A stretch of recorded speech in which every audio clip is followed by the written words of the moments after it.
여러분, 혹시 은퇴 후 삶을 어떻게 준비하고 계신가요?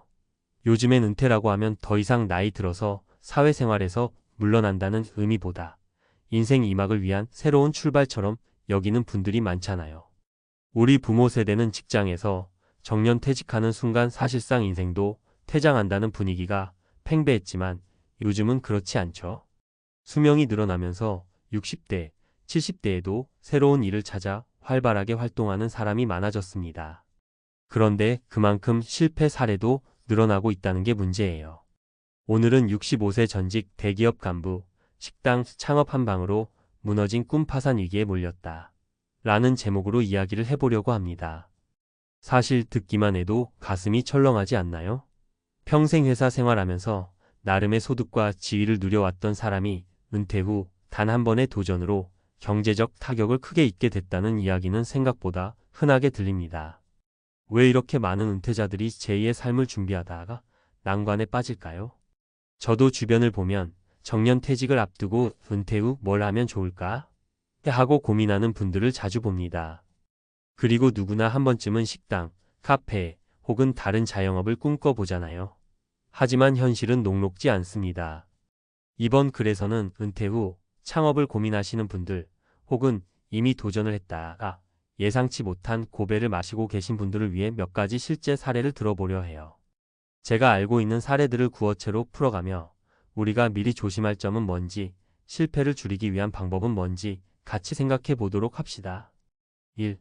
식당 창업 왜 이렇게 어려울까? 65세 전직 대기업 간부 사례. 먼저 이 얘기의 주인공, 김모 씨 65세를 한번 떠올려 봅시다. 김모 씨는 30년 넘게 대기업에서 근무하다가 부장급 간부로 퇴직했습니다. 퇴직 당시에는 퇴직금도 꽤 있었고 연금도 좀 받을 수 있는 상황이었죠. 본인은 그래, 이제 하고 싶은 것 하고 살자 라는 마음가짐으로 평소 꿈꿨던 요식업을 시작하기로 결심합니다. 원래 직장 다닐 때도 해외 출장이 많아서 여러 나라의 음식 문화를 접해봤거든요. 나도 다양한 메뉴로 승부를 보면 성공할 수 있겠다는 확신이 들었다고 해요. 문제는 막상 창업 과정에서 비용 통제가 제대로 안 됐다는 겁니다. 입지부터 문제였죠. 김모 씨는 식당은 일단 위치가 좋아야 해 라는 생각으로 유동 인구가 많은 상권에 매장을 열었어요. 근데 임대료가 만만치 않죠. 게다가 인테리어 비용, 음식 재료비, 종업원 인건비까지 이게 생각보다 훨씬 컸던 겁니다. 직장 다닐 때는 모르잖아요. 내가 얼마만큼 지출하고 얼마만큼 벌어들여야 수지가 맞는지. 결국 초기 자본을 훌쩍 넘는 돈이 들어가면서 김모 씨는 은행 대출까지 받게 됩니다.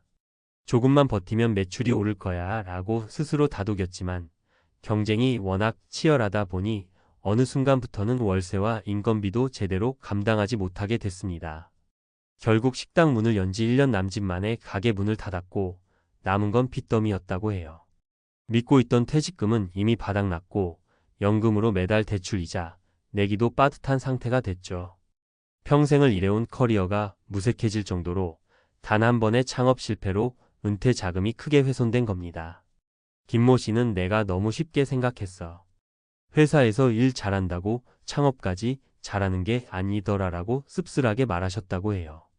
교훈 은퇴 후 창업은 나이 먹고 느긋하게 해보는 게 아니라 오히려 더 치열하게 준비해야 한다는 사실.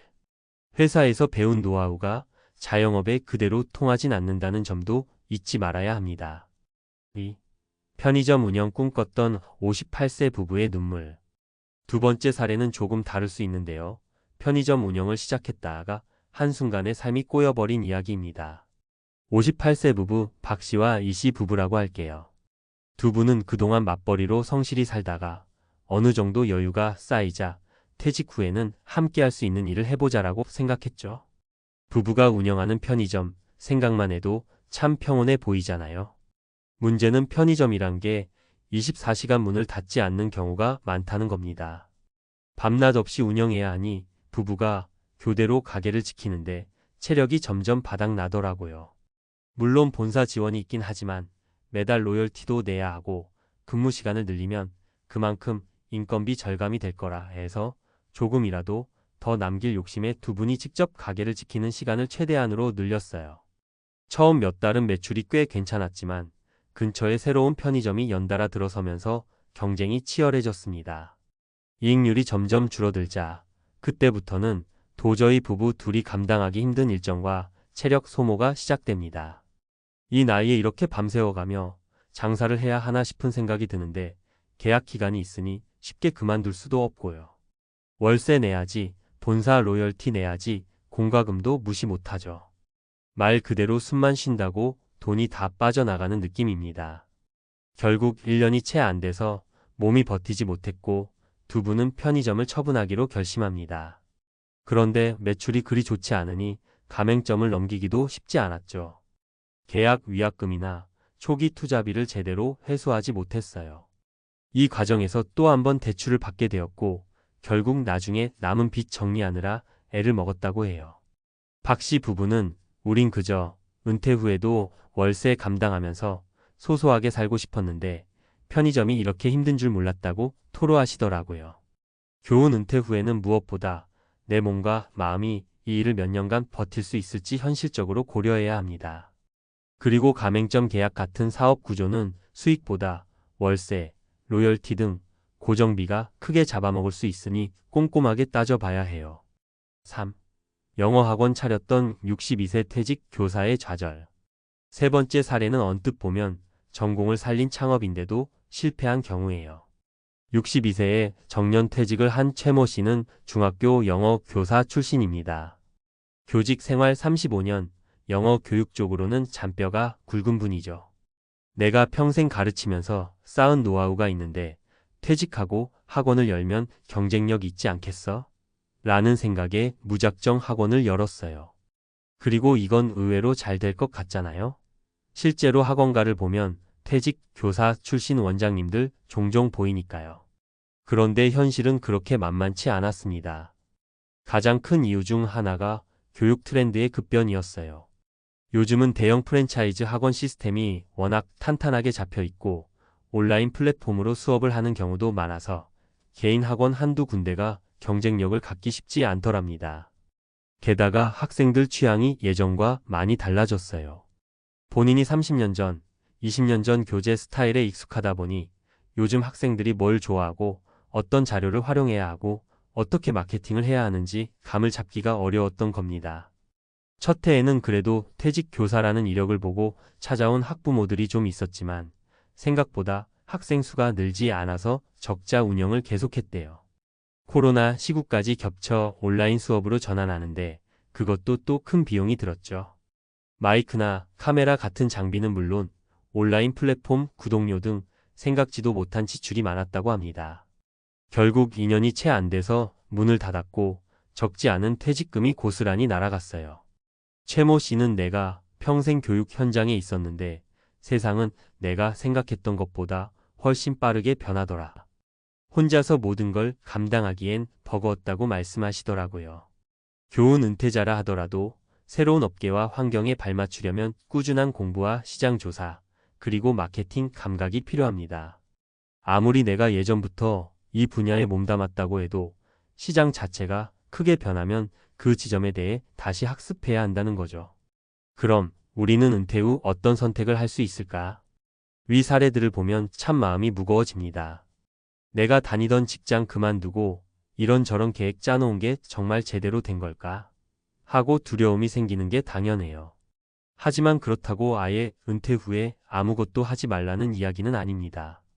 다만 몇 가지 중요한 포인트는 꼭 챙겨야 한다는 거죠. 철저한 시장 조사. 식당이든 편의점이든 학원이든 시작하기 전에 해당 업계의 현황을 꼼꼼히 파악해야 해요. 유튜브나 인터넷 커뮤니티를 보면 전직자나 현직자들의 생생한 경험담이 많습니다. 거기서 얻을 수 있는 정보를 최대한 수집하고 당장 집 근처라도 돌아다니며 비슷한 업종이 어떻게 돌아가고 있는지 파악해 보세요. 체력과 멘탈 관리. 은퇴 후에는 사실 젊은 시절보다 체력이 떨어지는 게 당연합니다. 그런데 자영업은 생각보다 훨씬 많이 움직여야 하고 생각보다 훨씬 더 많은 스트레스를 줘요. 열심히 일하고도 적자가 날 수 있다는 건 큰 압박이잖아요. 내 몸과 마음이 이걸 감당할 수 있을지 남에게 맡길 부분이 있다면 예산 범위 안에서 미리 계획해두는 게 좋습니다. 안정적 자금 확보. 은퇴 자금 전부를 창업에 쏟아붓는 건 굉장히 위험한 선택이에요. 실패했을 때 완전히 무너질 가능성이 크거든요. 최소한 6개월 1년간은 버틸 수 있는 생활비와 예비 자금을 확보해두고 시작하시는 게 좋아요. 어설프게 대출을 끌어쓰다 보면 금방 빚더미에 올라앉습니다. 협업이나 공동 창업 고려. 혼자서 모든 걸 다 감당하기 힘들다면 믿을 만한 지인이나 가족과 공동으로 하거나 혹은 이미 경험이 있는 사람과 협업해보는 방법도 있습니다. 물론 사람 간 갈등이 생길 수도 있지만 적어도 노하우를 공유하고 리스크를 분산할 수 있다는 장점이 있어요. 유연한 사고와 지속적 학습. 나이 들어서도 새로운 기술과 마케팅 방법을 배우는 데 열려 있어야 해요. 나는 예전에 다 해봤어라는 고정관념보다는 앞으로는 어떻게 변할까? 라는 호기심과 학습 태도가 중요합니다. 이런 태도가 시장 변화를 빠르게 포착하는 데 큰 도움이 되죠. 마무리하며 은퇴 후 창업은 마냥 여유로운 은퇴 생활과는 완전히 거리가 먼 하나의 치열한 비즈니스 전장입니다. 많은 분이 착각하죠. 나이도 먹었겠다. 이제 좀 편하게 내 가게 차려서 쉬엄쉬엄 운영하면 되지 않겠어? 라고요.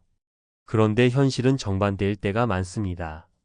더 많이 공부해야 하고, 더 치밀하게 준비해야 하고, 실패했을 때 타격이 훨씬 크기 때문이에요. 나중에 다시 재취업하기도 쉽지 않으니까요. 이 3가지 사례를 보면서 여러분은 어떤 생각이 드시나요? 그래도 난 잘할 수 있을 거야 라는 자신감이 들 수도 있고, 나도 좀 더 준비해야겠다는 불안감이 생길 수도 있겠죠. 어느 쪽이든 가장 중요한 건 충분히 검토하고 현실적으로 계산한 뒤에 도전하는 겁니다. 내가 나이와 경험을 자산으로 삼을 수는 있지만 그것만으로 성공을 보장하지는 않는다는 걸 꼭 기억해야 해요. 그리고 무엇보다 은퇴 자금 대부분을 한 번에 쏟아붓지 말고 만약의 사태에 대비해 안전망을 확보해 두길 권합니다.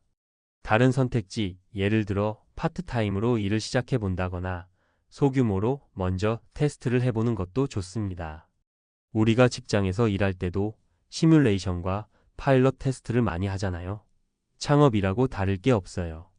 작은 규모에서부터 경험치를 쌓고 수요가 꾸준히 있는지 확인하면서 조금씩 확장해 나가는 게 실패 확률을 줄이는 방법이죠. 이 글을 읽고 계신 분이라면 분명히 은퇴 전후로 새로운 삶을 고민 중이실 텐데요. 혹시 지금 당장 계획 중인 일이 있다면 다시 한번 꼼꼼히 점검해 보세요. 내가 이 업계의 경쟁 상황을 제대로 파악했는지, 내 자금 사정은 정말 안전한지, 혹시라도 실패했을 때 이후의 삶은 어떻게 이어갈 건지. 이런 고민들은 사전에 하면 할수록 좋습니다. 인생 2막은 생각보다 길고 때로는 더 재미있기도 합니다. 다만 그 길을 준비하는 과정에서 너무 많은 위험을 한꺼번에 짊어지진 않았으면 좋겠어요. 우리가 살아온 세월이 아깝잖아요. 평생 애써 모은 돈과 경험을 한순간에 잃고 눈물 찢는 건 정말 속상한 일이니까요. 부디 이번 이야기가 창업을 꿈꾸시는 분들 또는 은퇴 후의 삶을 고민 중인 분들에게 조금이나마 도움이 되었길 바랍니다. 우리 모두 더 나은 인생 2막을 위해 더 현명하게 준비하고 더 철저히 대비하자고요. 나이 들어도 꿈을 꾸는 건 멋진 일이지만 그만큼 현실에 발딛고 시작해야 한다는 사실을 늘 기억하면서 말이죠.